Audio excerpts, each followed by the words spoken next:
रविंद्र ढुल जो कि Punjab Haryana high court के एडवोकेट हैं, वो इसलिए खास तौर पर क्योंकि रविंद्र ढुल साहब बहुत बेहतर तरीके से बता सकते हैं कि कैसे और किस तरह से इस पूरे मामले में सुनवाई हुई है और सिंगल बेंच का जो फैसला सामने आया था वो आपने भी देखा था कि किस तरह से इस एग्जाम पर रोक लगी थी, लेकिन फिर उसके बाद डबल बेंच में जाकर ये मामला किस तरह से चल रहा है ये आप बखूबी जानते हैं, मुझे बताने की जरूरत नहीं। रविंद्र ढुल साहब, आपका स्वागत है, धन्यवाद आप इस चर्चा में शामिल हुए। कुछ सवाल है हमारे, आप जवाब बेहतर तरीके से दे सकते हैं, इसलिए सर पहला सवाल तो ये है कि जो ग्रुप 56-57 का एग्जाम है, अब आप जानते हैं कि कुछ रिपीट भी हो गए सवाल। उससे पहले मेरा सवाल यह है कि जो सुनवाई हुई थी, सिंगल बेंच का निर्णय था, उसमें बहुत कुछ मैंने पहले भी सवाल पूछे, लेकिन इस एग्जाम पर ही, सीईटी पर ही सवाल क्यों उठ रहे हैं? कानूनी तौर पर कुछ समझा सकते हैं आप साधारण शब्दों में, टेक्निकल शब्दों से इतर साधारण शब्द, ताकि हमारे जो दर्शक हैं वो समझ पाए इस पूरी बात को, इस पूरे टॉपिक को।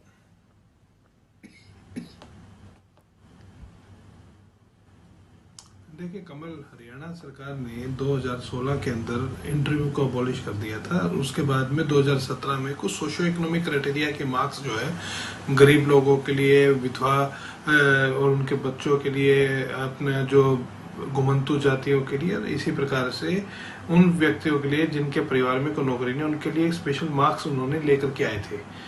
वो जो है अब जब इन्होंने 2019 के अंदर, जब इन्होंने पहले तो ये दिए जाते थे आफ्टर स्क्रूटनी, यानी कि पहले रिटर्न होता था, रिटर्न के बाद जब स्क्रूटनी होती थी, रिजल्ट से पहले इनमें 5 नंबर जोड़ते थे और उसके बाद में फाइनल रिजल्ट प्रिपेयर कर दिया जाता था। अब की बार इन्होंने सीईटी को जिस टाइम पे लागू किया, तो सीईटी को लागू करने के समय पर इन्होंने एक बड़ा एक नया प्रयोग किया। वो नया प्रयोग इन्होंने ये किया कि सीईटी को, क्योंकि 2 फेज है, एक तो है क्वालिफाइंग नेचर, सेकंड जो है आपका स्किल टेस्ट, दोनों में 2.5 नंबर जो है परसेंटेज इन्होंने बांटने का काम किया। यानी कि 2.5 नंबर मिलेंगे तब जब आप क्वालिफाई करेंगे, 2.5 नंबर मिलेंगे तब जब आप फाइनल रिजल्ट के अंदर आएंगे। टोटल हो गए 5, जैसे कि पहले मिलते थे।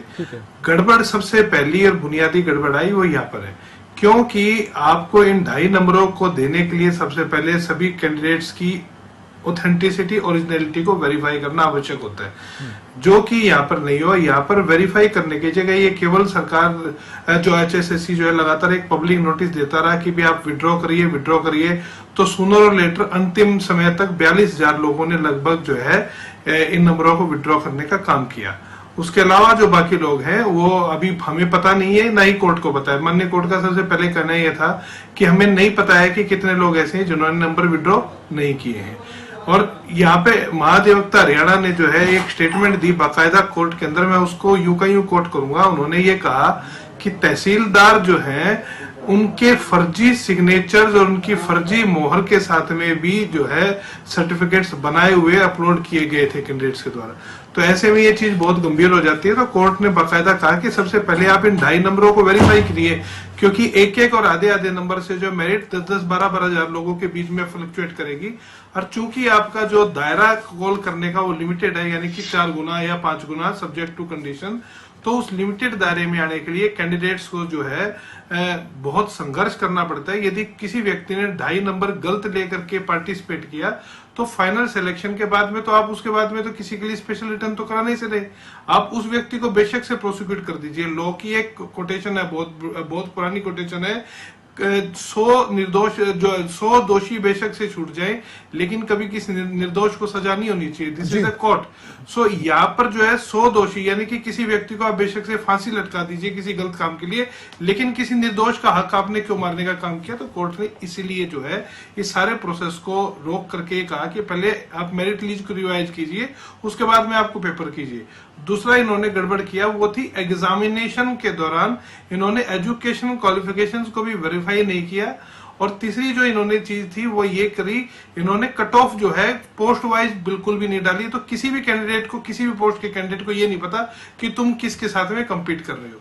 तो ऐसे में कोर्ट ने कहा कि पूरी तरह से अपारदर्शी प्रक्रिया है, पहले इसको पारदर्शी बनाइए, उसके बाद में रिटर्न लीजिए।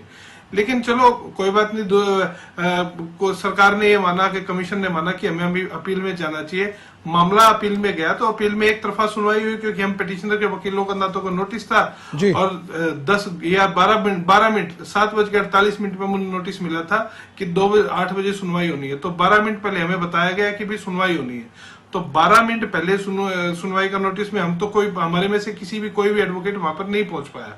तो ऐसे में एक तरफा बैटिंग करते हुए सरकार जाकर के पहले तो स्टे ले आई सारे प्रोसेस के ऊपर, क्योंकि इससे पहले तो स्टे था ही नहीं। दूसरा जो है, कोर्ट ने केवल प्रोविजनल उनको राइट दे दिया, क्योंकि आपके पेपर जो है शेड्यूल हो चुके हैं, तो आप इन पेपरों को अपने कंटिन्यू करिए, लेकिन आप अंतिम रिजल्ट दायर जो है डिक्लेयर नहीं करेंगे। तो सारा प्रोसेस स्टे है। सरकार के पास कोई एक्सप्लेनेशन नहीं है कि सोशो इकोनॉमिक क्राइटेरिया के मार्क्स क्या आपने वेरीफाई किए, क्या आपने एजुकेशन क्वालिफिकेशन वेरीफाई की। तो ये गड़बड़ों से हम बाहर निकले ही थे, इतने में ये जो है पेपर कॉपी का ये मामला आ गया। तो ये जो है एक प्रकार से एक ऐसा जंजाल बनकर के खड़ा हो गया है इन 12,000 पोस्टों के लिए। मुझे समझ नहीं पा रहा है, मैं समझ नहीं पा रहा हूं कि कमीशन या सरकार या कोर्ट या हम लोग इस जंजाल से बेसिकली कैंडिडेट्स को बाहर निकालेंगे कैसे। रविंद्र ढुल साहब, जो ये अभी सवाल उठा है कि एक जैसे प्रश्न दूसरे एग्जाम में कैसे आ गए, जब सुनवाई होगी डबल बेंच में, तो क्या ये भी बातें रखी जाएंगी?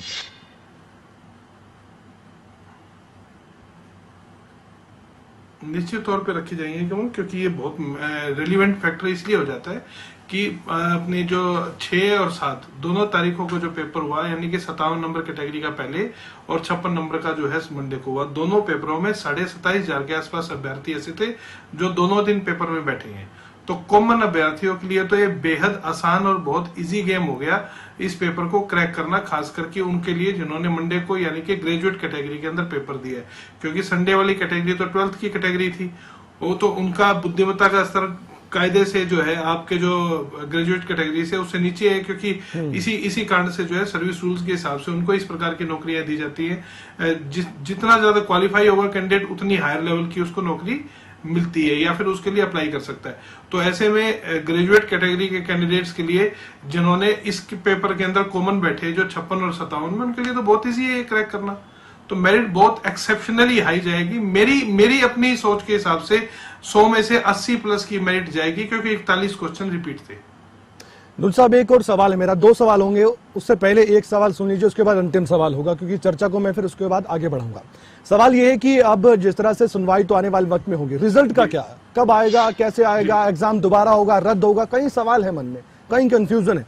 आप अधिवक्ता, आप वकील हैं, बता सकते हैं कि कानूनी दांव पेच क्या होते हैं? हमें तो समझ में नहीं आते, ये कितनी लंबी प्रोसेस हो जाता है।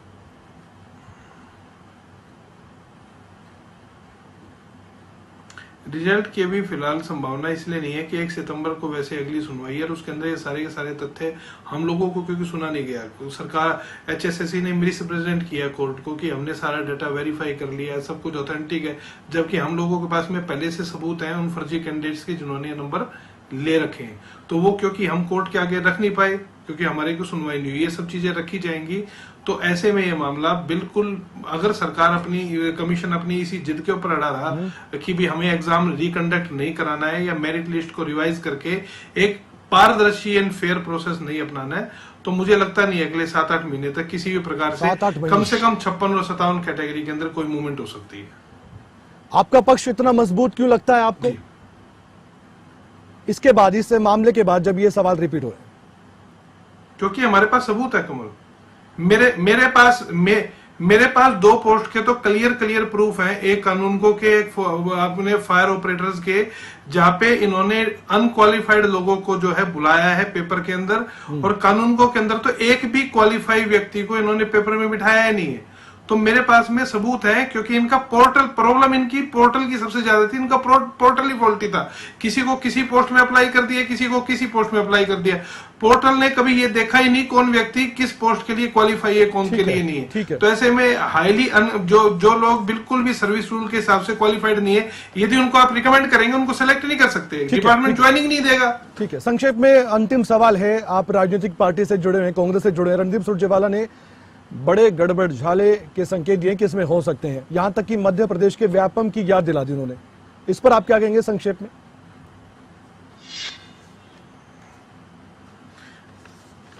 देखिए, रणदीप जी का पक्ष रणदीप जी जाने, मैं यहाँ पर कांग्रेस का ना तो पक्ष रखने के लिए बैठा हूं, ना इसके ऊपर कोई टिप्पणी। ठीक है, बेहतर है किसी कांग्रेस के नेता से पूछा जाए। धन्यवाद, जुड़े आप हमारे साथ।